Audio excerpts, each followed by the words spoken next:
B'messaġġ tal-awguri għas-sena 2014, il-Prim Ministru Joseph Muscat qal li l-Gvern fis-sena 2014 se jkompli jibni fuq dak li diġà kiseb f'dawn id-9 xhur.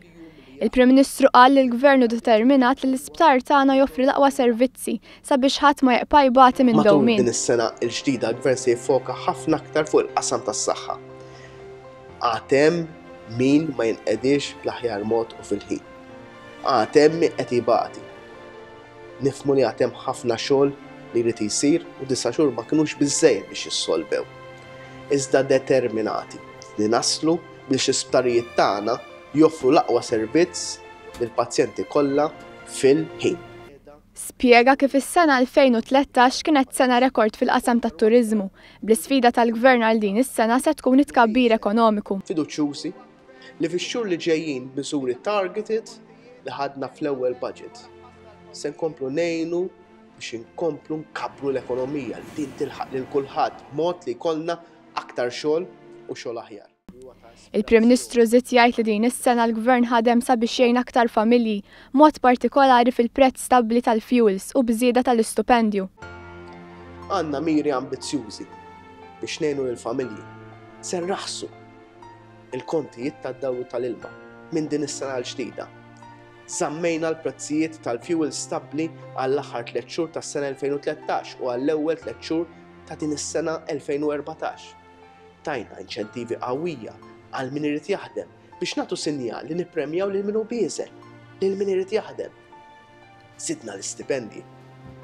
Mis-sena l-ġdida se nibdew noffru childcare bla ħlas għal ġenituri li jaħdmu. Semma wkoll il-proġetti li għandu l-Gvern fosthom il-Power Station ta' Dellimara u l-Cruise Liner Terminal f'Għawdex. Għandna wkoll proġetti kbar li se jkunu qed jibdew jingħataw il-ħajja l-proġett tal-ħabb marittimu fuq is-sit tax-shipbuilding fisser aktar xogħol. L-interess fil-proġetti sostenibbli tar-reklamazzjoni tal-art. Il-Cruise Liner Terminal f'Għawdex se jinbeda x-xogħol fuq il-flyover tal-Kappara Junction u se nibnu mill-ġdid il-Junction ta' Della Dolorata biex innaqsu il-problema ta' traffiku.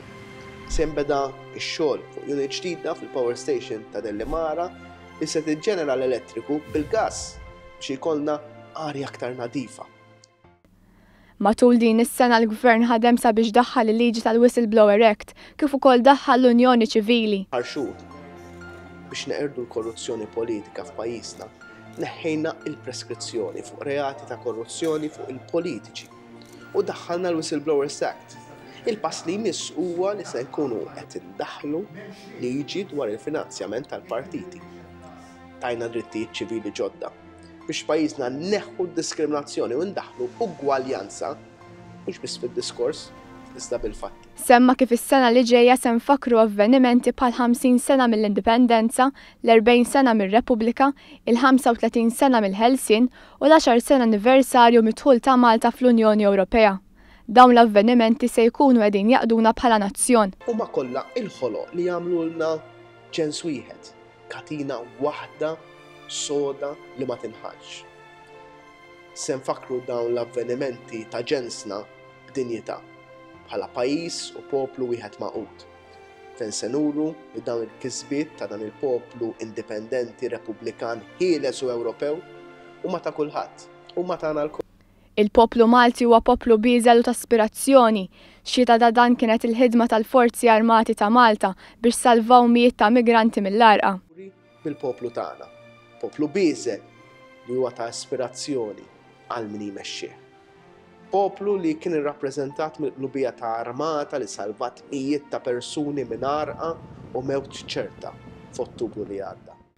Fisser kif is-sena 2014 se tkun is-sena li se jkollna l-President ġdid. Il-Prim Ministru Joseph Muscat irringrazzja lill-President George Abela għall-Presidenza dinjituża li mexxa lil pajjiżna filwaqt li jinsab konvint li l-persuna li se tintgħażel se tkompli timxi b'mod pożittiv f'din il-kariga. Lill-President Abela u lis-Sinjura tiegħu insellmilhom u nirringrazzjahom tar-rwol tagħhom fejn verament kemm meta kont kap tal-Oppożizzjoni kif ukoll issa bħala Prim Ministru sibthom ta' appoġġ dejjem b'rispett u lealtà lejn il-kariga li okkupaw.